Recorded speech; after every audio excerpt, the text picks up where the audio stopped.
चलो आ जाओ, स्टार्ट करते हैं आज का अपन। तो कल देखो आवाज आई। हेलो। हाँ तेरी आ रही है अभी। नहीं भैया। Good good. ये आज अपन को शुरू करना है। आखिरी लास्ट है ना, लाइफ प्रोसेस है। इसके बाद अपन वो शुरू कर देंगे केमिस्ट्री के, है ना। एक टेस्ट भी ले लूंगा फिर। ठीक है, एक्सक्रीशन अपन कर लेते हैं। मेरे ख्याल से ज्यादा ज्यादा 3 दिन लगेंगे, खत्म हो जाएगा ये। 2 या 3 दिन ज्यादा ज्यादा। आ जाओ, हम कहाँ से शुरू करें। देखो क्या होता है अपनी बॉडी में, क्या होते हैं, कुछ वेस्ट मटेरियल होते हैं। और इसमें से कुछ ना तुम लोग देख चुके हो ऑलरेडी, मैं याद दिलाता हूँ। याद करो, अपन रेस्पायरेशन अपन को करने की जरूरत पड़ती थी। उसका वेस्ट प्रोडक्ट बता सकते हो मेरे को, रेस्पायरेशन में क्या निकलता था?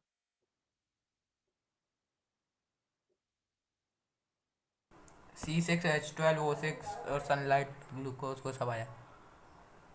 तो उल्टा कुछ फोटोसिंथेसिस बोल दिया तूने। ये देखो, ये होता था रेस्पायरेशन। ठीक है, इसमें ये तो लगता था मेरे को, ये लगता था मेरे को, निकलती ये चीजें, है ना। मैंने बोला था एनर्जी के लिए तो काम कर रहे हैं, पानी का भी वेस्ट नहीं होता, ये वेस्ट है। याद आया, ऐसा बताया था जी। है ना। तो इसमें से ये वेस्ट मटेरियल है, और मेरे को क्या करना है, इसको बॉडी में रखना है कि निकालना है? निकाल। कैसे निकालेंगे अपन, सोच के देखो। CO2 को कैसे निकालते थे? सिंपल एक्सपायरेशन कर देते थे। याद है ना, सांस बाहर छोड़ो, CO2 अपने बाहर निकल जाएगा।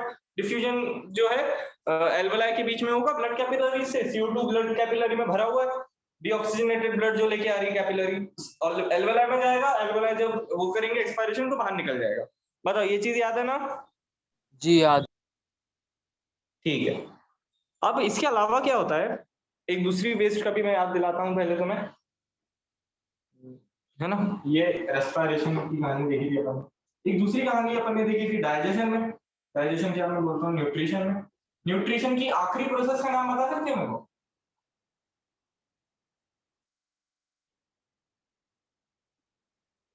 याद करो याद करो। अब्जॉर्प्शन। नहीं नहीं, आखिरी वाली सोच के देखो। पहले है इंजेशन, दूसरी क्या थी? डाइजेशन, तीसरी एब्जॉर्प्शन, चौथी एसिमिलेशन, पांचवी बताओ। एक्सक्रीशन। नहीं नहीं नहीं। इजेशन। इजेशन। हाँ, यही चीज कंफ्यूज नहीं करनी है ना। एक्सक्रीशन नहीं बोलना है, इजेशन था। याद कर अच्छे से, जी। है ना। ये बड़े कंफ्यूजिंग चीजें हो जाएंगी अभी थोड़ी देर बाद। ऐसा लगेगा कौन सा क्या है, तो अभी से क्लियर रखेंगे अपन इस चीज को। ठीक है, इजेशन में क्या किया अपन ने? रिमूवल ऑफ अनडाइजेस्टेड वेस्ट, समझे? अनडाइजेस्टेड और अनएब्सॉर्ब्ड वेस्ट वाया या फिर थ्रू एनस। एनस के थ्रू अपन ने अनडाइजेस्टेड और अनएब्सॉर्ब्ड वेस्ट को बाहर निकाल दिया। इसको बोला मैंने इजेशन। ये आखिरी स्टेप थी डाइजेशन की, याद आ गया? जी। हाँ। ठीक है, इसको बोलते थे अपन इजेशन। एक्सक्रीशन कुछ और है, इसको अभी अपन देखेंगे। इजेशन ये होता था, और ये जो CO2 को निकालने वाला काम होता था, इसको क्या बोलते थे? ये निकल जाती थी एक्सपायरेशन। ठीक है, तो एक वेस्ट मटेरियल मेरे को रेस्पायरेशन में मिला अभी तक जो अपन ने पढ़े हैं। ऐसे तो बहुत सारे निकलते होंगे बॉडी में, अभी जब अपन ने जो पढ़े वो देख। रेस्पायरेशन में CO2 निकला, इसको मैं एक्सपायरेशन के थ्रू ही निकाल देता हूँ जब मैं सांस बाहर छोड़ता हूँ। दूसरा है न्यूट्रिशन में, एक निकलता था जब जो अनडाइजेस्टेड अनएब्सॉर्ब वेस्ट रहती थी, वो निकलती थी एनस के थ्रू। इसको बोल देते था मैं इजेशन। लास्ट स्टेप थी डाइजेशन की। तीसरी टाइप की जो वेस्ट है वो अपन पढ़ने वाले हैं। ये वाली अभी तुम्हें नहीं पता है कहां से निकलती है, बस इसको थोड़ा याद रखना पड़ेगा। क्या लिखूं मैं? मेटाबॉलिक लिखता हूँ। मेटाबॉलिज्म तो पता है क्या होता है? Molecular movement movement. हाँ बस। Movements of molecule. हाँ, मेटाबॉलिक वेस्ट। इसमें भी कौन सी वाली? नाइट्रोजन।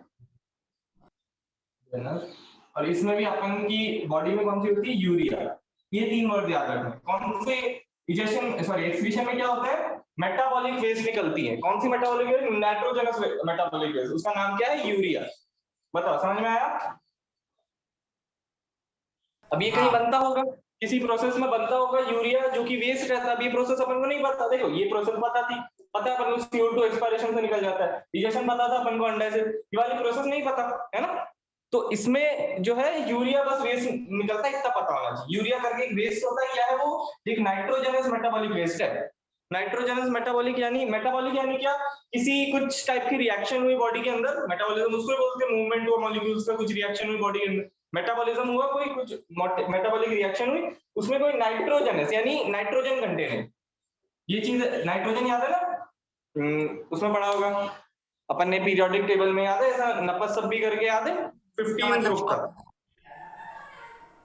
वापस बोल गोपाल। भैया यूरिया मतलब क्या होता है ये? हाँ, यूरिया जो है ये वेस्ट का नाम है जो अपन को निकालनी है अपनी बॉडी से। जी। जैसे यहाँ पे वेस्ट का नाम था CO2, पकड़ पाया? यहाँ पे वेस्ट का नाम क्या था? फीसिस था, याद है फीसिस, हाँ है ना? यहाँ पे वेस्ट का नाम है यूरिया। बताओ समझ में आई दोनों को बात? हाँ जी आ गई। बहुत बढ़िया, ठीक है। तो चलो इसका रीड ही कर लेते हैं पहले, उसके बाद ही आगे बढ़ते हैं। तो इसका स्क्रीनशॉट ले लो चाहो तो। और इजेशन और एक्सक्रीशन में डिफरेंस समझ गए अच्छे से? इजेशन क्या है? Removal of undigested unabsorbed waste via anus. और एक्सक्रीशन क्या है? मेटाबॉलिक वेस्ट जो होती है, नाइट्रोजनस वेस्ट जो अपनी बॉडी में जनरेट होती है लगातार, यूरिया जिसको बोलते हैं अपन, वो बॉडी से बाहर निकालना, वो है एक्सक्रीशन। ठीक है, क्लियर है?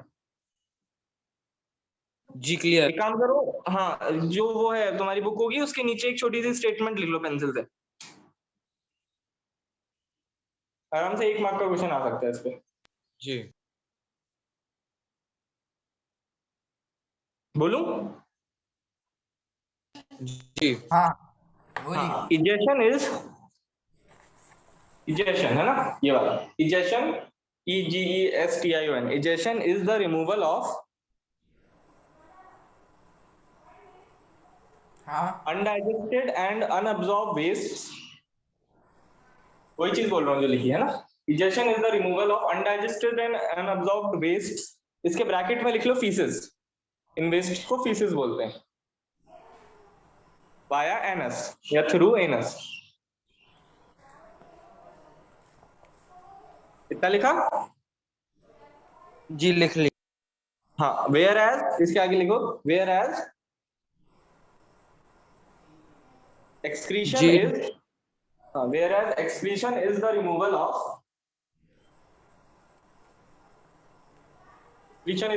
of metabolic nitrogenous wastes। इसके ब्रैकेट में लिखो यूरिया। मेटाबॉलिक के बाद भैया लिख लिया। मेटाबॉलिक नाइट्रोजनस, ये लिखो, ये वर्ड दिख रहा है NITROGENOUS, हाँ मेटाबॉलिक नाइट्रोजनस वेस्ट, ब्रैकेट में लिखो यूरिया फ्रॉम द बॉडी।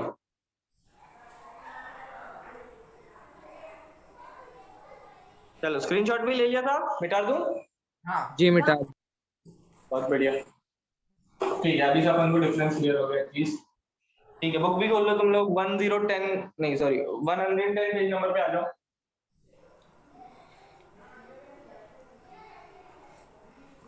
निकाल लिया।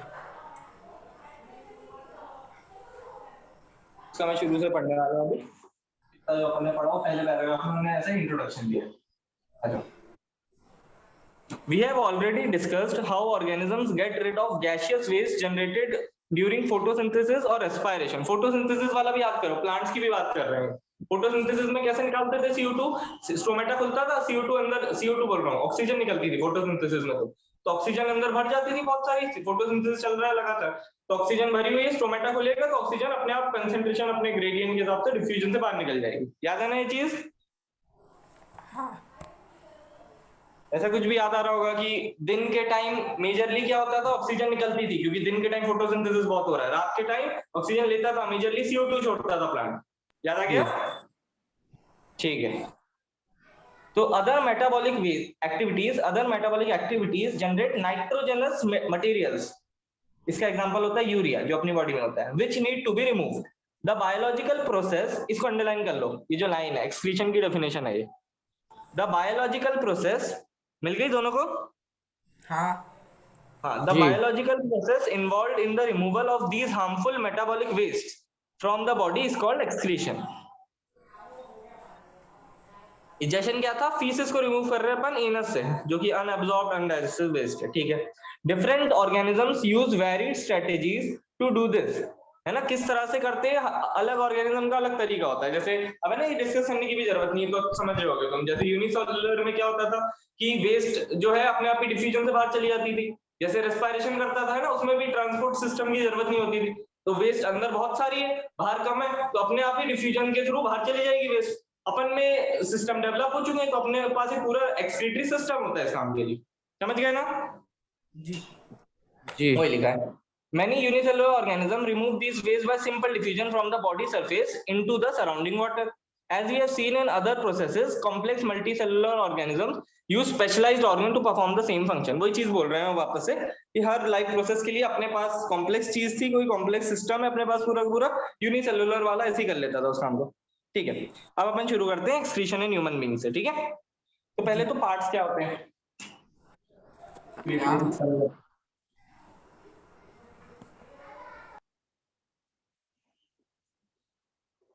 दो किडनीज होती है अपने पास, जिनका शेप पड़ा होगा ना छोटे में, ऐसा याद है, बीन शेप बोलते थे इनको।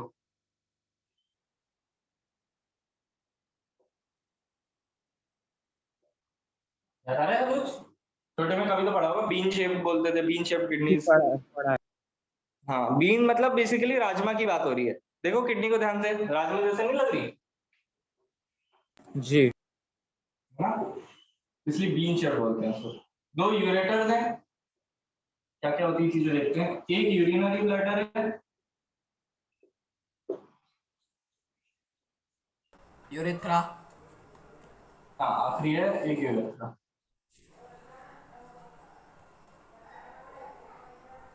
देखो भैया क्या होगा कि कहीं पे जो है पहले बनानी पड़ेगी, है ना, कचरा बेसिकली फिल्टर लगाना पड़ेगा पहले, कि छानना पड़ेगा। अपन बेसिकली ब्लड को छानते हैं, है ना, ब्लड जो है उसमें छन्नी सी लगी होती है इसमें किडनी में, वो अपन पढ़ेंगे अभी आगे। वो क्या होता है, ब्लड को छानते हैं अपन, और जो भी कचरा निकलता है फिर वो किडनी से किधर जाता है, यूरेटर में। डायग्राम को देखते जाओ जैसे मैं बात कर रहा हूँ। ये जो डायग्राम बना है इसको प्रैक्टिस करने की इतनी जरूरत नहीं है, मोस्टली लेबल करने में ही आता है। ठीक है, हाँ और दिया जाता है और लेबल करने को बोल देते हैं। ठीक है, तो देखो वो उनने देखो आर्टरी और वेन भी मार्क किए, उस पे मत, उसको मत देखना अभी। ठीक है, अभी बस देखो दूसरी लेबलिंग देखो, लेफ्ट किडनी करके लिखा दिखा, और फिर पांचवी लेबलिंग देखो, दूसरी लेबलिंग है लेफ्ट किडनी, पांचवी लेबलिंग है लेफ्ट यूरेटर। दिख गया दोनों को? जी तो दिख अब गया। किडनी में क्या होने वाला है कि अपन छानने वाले हैं, ब्लड को छानते हैं अपन, ब्लड के अंदर जो भी कचरा होगा उसको फिल्टर कर लिया जाएगा। तो फिल्टर करेगा, किडनीज फिल्टर करेंगे दोनों, और यूरेटर में उसको डाल देंगे जो भी कचरा निकलेगा, थोड़े बहुत लिक्विड के साथ, थोड़े बहुत पानी के साथ उस कचरे को डाल देंगे यूरेटर में। यूरेटर जो है वो नीचे जा रहे हैं, और एक यूरिनरी ब्लैडर दिख गया तुम्हें, सेकेंड लास्ट लेबलिंग, जी दिख गया। है ना। यूरिनरी ब्लैडर में क्या होगी, फिर वो यूरिन स्टोर होके रखेगी, है ना, बहुत टाइम तक उस यूरिनरी ब्लैडर में यूरिन स्टोर रहेगी, और यूरेथ्रा के थ्रू पास आउट हो जाएगी। समझ गए? जी आखिरी लेबलिंग जो है ना उसको यूरेथ्रा कर लेना, जैसे मेरी वाली बुक में यूरोथ्रा करके लिखा हुआ है, तो स्पेलिंग सही कर लेना उसकी, ई होगा। मेरे में ठीक है, सही है, हाँ ठीक है, फिर मत चिंता करो। Urethra, URETHRA। ठीक है, ठीक है, तो ये है अपने क्या कंपोनेंट्स ऑफ एक्सक्रीटरी सिस्टम। चलो यहां तक क्लियर है ना? उसके बाद थोड़ी पोजीशन की बात कर लेते हैं किडनीज की। अब किडनीज किधर होती है, डोर्सल साइड पे, चल छोड़ो, मैं मतलब पीछे साइड होती है अपने एब्डोमेन के, है ना। ये मेरा एब्डोमेन है, याद है ना, मैंने बताया था ये थोरैसिक होता था या चेस्ट बोलते थे, और एब्डोमेन होता था, बीच में होता था डायफ्राम, याद आया?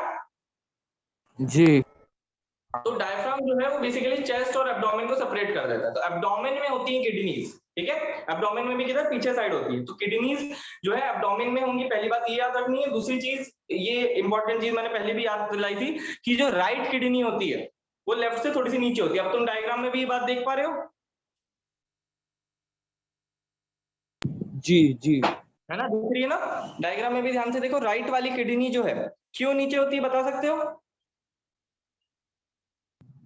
वो उसके कारण, लीवर के नहीं, लंग्स के। लिवर, हाँ ऐसा समझ लो, लिवर मोटी सी ग्लैंड है, उसको बैठने के लिए ज्यादा जगह चाहिए, तो ये राइट वाली नीचे खिसक गई थोड़ी। ठीक है, जी राइट वाली जो है किडनी वो लेफ्ट वाली से नीचे, ये क्वेश्चन है ना एक मार्क में आराम से पूछा जा सकता है, तो इसको मार्क कर लो। ऐसा तो नहीं सोच रहा कोई कि लेफ्ट वाली किडनी नीचे है राइट वाली नहीं है?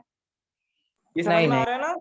है ना, राइट वाली ही नीचे है। हाँ जैसे हार्ट में उल्टा होता था वैसे यहाँ भी उल्टा होगा, है ना, क्योंकि वो अपन अपने रिस्पेक्ट में देख रहे हैं उसको, ठीक है। और दूसरी चीज ने क्या लिखी एनसीईआरटी ने कि दोनों साइड होती है बैकबोन के, तो अब समझ में आ रहा होगा, है ना। बैकबोन यानी रीढ़ की हड्डी, उसके एक साइड पे एक किडनी, दूसरे साइड पे दूसरी किडनी होती है। बढ़िया। आज मैं पूरा पैराग्राफ रीड कर देता हूँ, पहला वाला, आगे बढ़ते हैं फिर।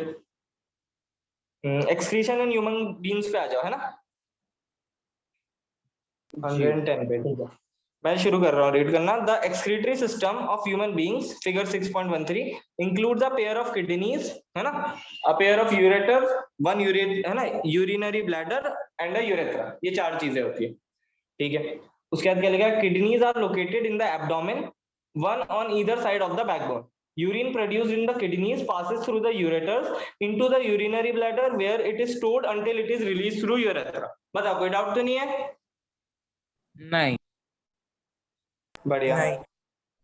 है ना। और इस डायग्राम को ज्यादा प्रैक्टिस करने की जरूरत नहीं है, ये पूछा नहीं जाएगा, मतलब ऐसे बनाने को नहीं आएगा। लेबलिंग थोड़ी देख लेना, वो अभी अपन देखते हैं। और जो बनाने को आएगा वो अगले पेज पे दिया हुआ है, 111, खोल के देखो जरा। डरावना सा डायग्राम है, सीख लेंगे, उसमें हाँ मत चिंता करो, ठीक है। तो यहाँ तक हो गया, ठीक है। एक पॉइंट लिख लो नीचे छोटा सा। अब देखो एनसीईआरटी ने ये चीज लिखी नहीं है, वो राइट किडनी वाली जो है, पर वो पूछी गई है एक बार बोर्ड में, इसलिए मैं लिखा देता हूँ, है ना। 1 मार्क का सिंपल सा क्वेश्चन था। पॉइंट लिख, है ना, बनाया नीचे पॉइंट एक लिख लो, छोटा सा पेंसिल से लिख लो कि the right kidney is shifted,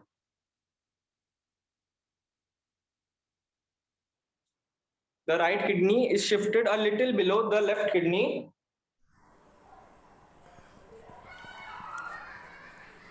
in order to adjust the liver.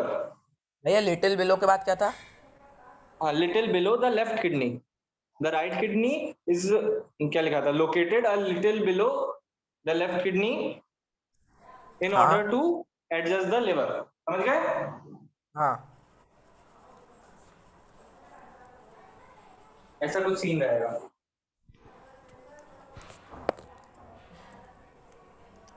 चलो।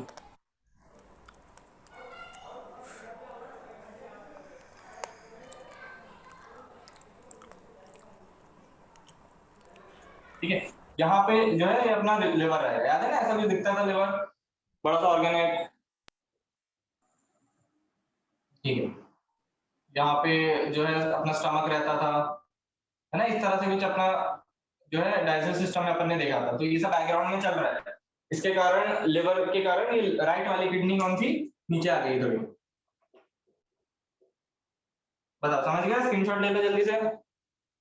जी ले लियो। गोपाल ले लिया, मिटा दूं?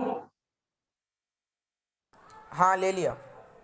चलो, अब जो है मेन चीज शुरू हो गई। अभी तक तो थोड़ा इंट्रोडक्शन टाइप चल रहा था, थोड़ा देखने वाले हैं अपन कैसे चलता है इस चीज में। स्ट्रक्चर ही बताऊंगा मैं ज्यादा ज्यादा। देखो, अब क्या होता है, किसी भी चीज की ना एक बेसिक यूनिट होती है। अच्छा, मेरे को बेसिक यूनिट जो है, फंक्शनल यूनिट या स्ट्रक्चरल यूनिट ऑफ लाइफ बताओ। Life, cell. हाँ बहुत बढ़िया। याद है ना, 9th में ऐसा कुछ पढ़ा था अपन ने कि बेसिक यूनिट जो है, स्ट्रक्चरल यूनिट ऑफ लाइफ जो है, वो है सेल। ऐसा क्यों बोला गया है? देखो, सेल से छोटी कोई भी चीज को अपन लिविंग नहीं मानते। वायरस जो होता है वो सेल से भी छोटा होता है ना। वायरस जो होता है सेल से भी छोटा होता है, उसको लिविंग मानते ही नहीं, क्योंकि वो बॉडी के बाहर लिविंग होता ही नहीं है। बॉडी के अंदर घुसने के बाद वो काम शुरू करता है अपना बेसिकली। तो इसलिए जो कोई भी चीज जो है, छोटी से छोटी लिविंग चीज जो है वो सेल ही है। सेल से छोटी कोई भी चीज लिविंग है ही नहीं, इसलिए अपन ने बोला बेसिक यूनिट। उसके बाद 3 शब्द थे, है ना, बेसिक, स्ट्रक्चरल, फंक्शनल। ये चीज याद है दोनों को? जी याद। अभी सुन लो थोड़ी सी, है ना। अभी ये देखो, अपन धीरे धीरे बहुत सारी चीजें पढ़ रहे हैं ना, तो अब ये चीजें याद रखनी पड़ेंगी थोड़ी सी, है ना, काम आएंगे। मैं बताता हूँ, थोड़ी सी लिस्ट जैसी बना दूंगा। Basic, structural, functional unit of life. बता गोपाल, क्या होती है? बता सकते हैं? क्या भैया, क्वेश्चन रिपीट कर दीजिए। बेसिक स्ट्रक्चरल और फंक्शनल यूनिट ऑफ लाइफ क्या होती है? 9th में ऐसा कुछ याद है? हाँ हाँ, बहुत बढ़िया। सेल। तो सेल जो है उसको अपन क्या बोलते हैं? Basic structural functional. बेसिक क्यों बोला? क्योंकि इससे छोटा कोई भी लिविंग नहीं। स्ट्रक्चरल क्यों बना? क्योंकि हर चीज सेल से ही बनी है। समझे बात? सुनते जाओ। मेरी पूरी बॉडी किससे बनी है? सेल से ही बनी। इसलिए मैंने बोला बेसिक है, स्ट्रक्चरल है। बताओ ये दोनों वर्ड समझे? तीसरे पे आऊं मैं। जी समझ।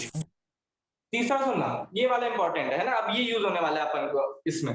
तो फंक्शनल यूनिट, फंक्शनल यूनिट यानी क्या होगा? जो काम एक ऑर्गेनिज्म कर सकता है, एक लिविंग ऑर्गेनिज्म, वो एक सेल भी कर सकता है। ये बात समझे? रिपीट करूं? समझ गया। हाँ, मतलब जैसे एक अमीबा है, वो जो चीजें कर सकता है, याद है 5 प्रोसेसेस करता था, वो भी बहुत ही सिंपल तरीके से करता था। याद है ना? इंजेक्शन करता था, वो भी 5 चीजें करता था, मैं भी 5 चीजें करता हूँ। एक सेल भी वो सब कर सकता है जो मैं कर सकता हूँ। एक सेल भी वो सारे फंक्शन कर सकता है जो मैं कर सकता हूँ। बताओ, समझ गए आप? हाँ जी। तो इसलिए मैंने बोला सेल को बेसिक, इससे छोटा कोई भी नहीं हो सकता। स्ट्रक्चर सब कुछ इससे ही बना है। फंक्शनल, एक सेल जो फंक्शन कर सकता है वो भी पूरे ऑर्गेनिज्म का मेन फंक्शन होगा, है ना? मैं सेल से बना हूं, सेल का क्या काम है? कुछ लेना अंदर, यानी CO2, मतलब ऑक्सीजन लेना, फूड लेना, उससे एनर्जी निकालना। मेरा भी तो यही काम है, मैं फूड लेता हूं अंदर, उससे एनर्जी निकालता हूं और फिर अपने काम करता हूं। बात समझ में आई ना? हाँ जी। चलो अब थोड़ा ना इसको ऑर्गन की लेवल पे देखते हैं। देखो, अब अपन थोड़े से पढ़ चुके हैं ऑर्गन, तो अब तुम्हें बात समझ में आएगी। ऑर्गन और उनकी फंक्शनल यूनिट। सबसे पहले लंग्स की बात करते हैं, दो ही पढ़ने वाले हैं अपन। लंग्स, चलो एक तीसरा भी लगा दूंगा मैं। देखो, लंग्स की बात करते हैं। लंग जो है वो, उनका काम क्या होता था? ऑक्सीजन जो है उनको अंदर लेनी होती थी बॉडी की, CO2 बाहर छोड़ देती थी वो। और बेसिकली ऑक्सीजन को उनको कहां तक? ब्लड तक पहुंचाना होता था। यही मेन काम होता है रेस्पिरेटरी सिस्टम का मेरी। तो ऐसा वाला काम कौन करता था? याद करो।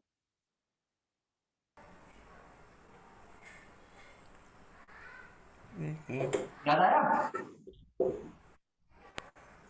जी। इनका एक दूसरा नाम भी था, मिनी लंग्स, मैंने बताया भी था। जी। इनको मिनी लंग्स बोलते क्यों थे? क्योंकि भाई ये लंग की फंक्शनल यूनिट है। जो एल्वुलाई कर रहा है वही पूरी की पूरी लंग मिलके बेसिकली वही काम करना चाह रही है। बहुत सारे एल्वुलाई मिलके एक लंग बना रहे हैं। समझ गए बात को दोनों? हाँ जी। बहुत बढ़िया। दूसरा देखते हैं अपन। अब ये अगले चैप्टर की कहानी मैं अभी बता देता हूँ, कंफ्यूजन नहीं रहेगा। Nervous system. नर्वस सिस्टम का बेसिकली काम होता है, जो अपना वो है ना, ब्रेन, स्पाइनल कॉर्ड, वो सब नर्वस सिस्टम में आता है। उसका बेसिकली काम है इंपल्सेस को इधर से उधर कंडक्ट करना। जैसे मैंने जो है बोला अपने, मतलब सेंस जो है विल से अपने क्या किया, मैंने हाथ उठा लिया, तो ये सिग्नल कैसे पहुंचा ब्रेन से लेके मेरे हाथ तक, है ना? एक नर्व लगी होगी बीच में जो ऐसा काम कर रही होगी। ये सब देखेंगे अगले चैप्टर में। अभी के लिए बस थोड़ा सा याद रखो, नर्वस सिस्टम की यूनिट होती है न्यूरॉन। ठीक है? सुना है क्या सब नाम पहले? जी पिछले बार एक डायग्राम में था, एक्सॉन के शायद था। सिस्टम। हाँ एक्सॉन और ये सब अभी कहाँ देख लिया तुम लोगों ने? 9th कौन क्लास से में था। डायग्राम? अच्छा 9th में, हाँ हाँ सही बात है, होगा। ठीक है, अच्छी बात है। तो तीसरा, ये जो अपन को पढ़ना है आज, उस पर बात कर लेते हैं। किडनी, या मेरा ये कैसे मिटा दिया मैंने, किडनी या फिर मेरा एक्सक्रीटरी सिस्टम की यूनिट क्या होती है ना? एक्सक्रीटरी सिस्टम बोलना थोड़ा सा गलत है, पर ऐसे आए अगर पूछे कि एक्सक्रीटरी सिस्टम की यूनिट क्या है, फंक्शनल यूनिट, तो वही लिखना है आंसर। इसकी यूनिट है नेफ्रॉन। ये जी। नाम याद रखना, ठीक है? ये इंपॉर्टेंट क्वेश्चन है। फंक्शनल यूनिट क्या है किडनी की या एक्सक्रीटरी सिस्टम की? नेफ्रॉन है। और नर्वस सिस्टम की क्या है? न्यूरॉन है। अब ये अभी तो अलग अलग लग रहा होगा, पर एक बार नर्वस सिस्टम पढ़ लोगे तो थोड़ा सा कंफ्यूज हो सकता है होने लगा। तो अभी से क्लियर रखते हैं इस चीज को, ठीक है? नेफ्रॉन क्या है? Functional unit of kidney. अभी देखेंगे नेफ्रॉन होता क्या है ना? किडनी की फंक्शनल यूनिट नेफ्रॉन है, और नर्वस सिस्टम की क्या है? न्यूरॉन है। अच्छा, तो फंक्शनल यूनिट का मतलब क्या होता था? गोपाल बता सकते हैं मेरे को, फंक्शनल यूनिट का मतलब क्या होता था? जी भैया। फंक्शनल यूनिट का मतलब क्या होता था किसी भी चीज की? फंक्शनल यूनिट, लंग की एल्वुलाई है, मतलब क्या है इस चीज का? मैंने बोला कि फंक्शनल यूनिट है। जो भी मन में आ रहा है बोल सकता है, ज्यादा गलत होगा और कुछ नहीं ये होगा। टास्क के लिए फंक्शन करती है मतलब हाँ वापस बोलो, वापस बोलो। उसका किसी दूसरा। पर्टिकुलर टास्क के लिए वो चीज फंक्शन करती है, काम करती है। हाँ मतलब ये जो पूरा काम करने वाली है लंग, ये भी वही काम कर रही है, बहुत सारी मिल गई तो ये पूरी लंग बन गई। समझे गोपाल? हाँ है ना? एल्वेलाई का भी, अकेली एल्वेलाई का भी वही फंक्शन है जो पूरी की पूरी लंग कर रही है, इसलिए फंक्शनल यूनिट है। चलो बहुत बढ़िया। इसका मतलब क्या हुआ, नेफ्रॉन, एक अकेला नेफ्रॉन भी वही काम करेगा जो पूरी की पूरी किडनी कर रही है। ठीक है, तो हम नेफ्रॉन के बारे में थोड़ी सी बात कर लेते हैं, जल्दी से स्क्रीनशॉट ले लो इसका। ले लिया। ले लिया, बहुत बढ़िया। अब देखते हैं जरा नेफ्रॉन का स्ट्रक्चर, वो डायग्राम यानी कि जो बना हुआ है ये ठीक है, एक एक करके तोड़ेंगे, सिंपली समझ में आ जाएगा। एनसीईआरटी में बड़ी कॉम्प्लिकेटेड भाषा में लिखा हुआ है, तो पहले अपन बहुत अच्छे से आज भी और शायद कल का भी लेक्चर लगे नेफ्रॉन को समझ लेंगे, उसके बाद एनसीईआरटी रीड करेंगे अब। ठीक है, अभी थोड़ी देर रुकेंगे एनसीईआरटी की रीडिंग को। ठीक है, एक काम करता हूँ, बनाते बनाते समझाते भी जाता हूँ। ठीक है, देखो क्या है, सबसे पहले तो एक आर्टरी जो है इधर आ रही है। देखो अपना काम क्या है, बेसिकली ब्लड को अपन को छानना है। ये बात समझे ना, मैंने बताया था शुरू में, किडनी ब्लड को छानेगी, छान के जो भी हाँ। गंदगी निकलेगी वो यूरेटर के थ्रू यूरिनरी ब्लैडर में जाएगा, उसको यूरिन बोलेंगे, और यूरिनरी ब्लैडर में स्टोर रहेगी। बाद में जब भर जाएगा यूरिनरी ब्लैडर तो यूरेथ्रा से पास आउट हो जाएगी। ये प्रोसेस क्लियर है? बोलो बोलो, क्लियर है? जी क्लियर है। ठीक है, अब देखो जरा क्या होने वाला है यहाँ पे, अपन ना ब्लड को निचोड़ने वाले हैं। निचोड़ना मतलब समझते हो ना, कपड़े को निचोड़ते हैं जैसे। करना।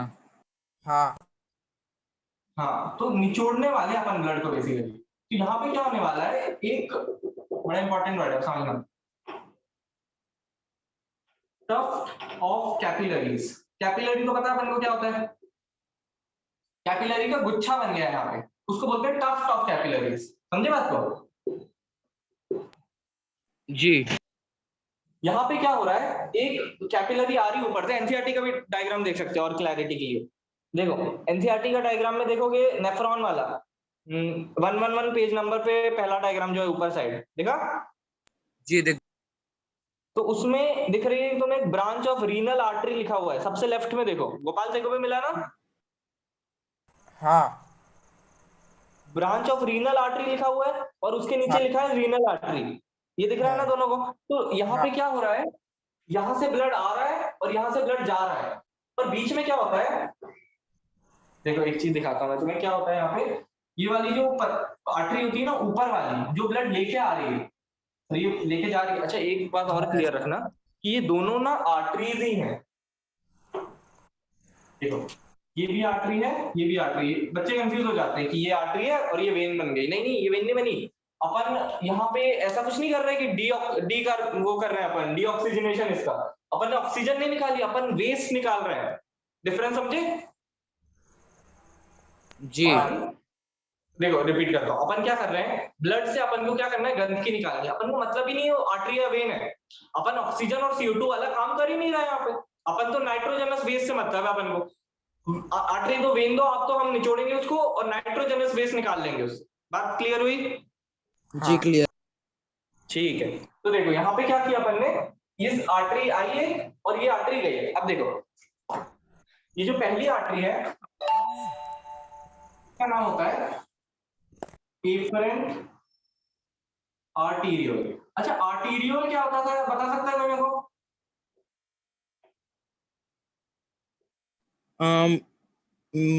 More than one artery. हाँ ऐसा कुछ बोल सकता हूं मैं कि एक आर्टरी टूट के बहुत सारे आर्टीरियोल देती है ना? याद आया? बोलो बोलो, याद आया? जी याद आ। हाँ हाँ जल्दी बोल दिया करो, देखो मैंने डायग्राम बनाई हुई है। ये देखो, तो यहाँ पे क्या हो रहा है,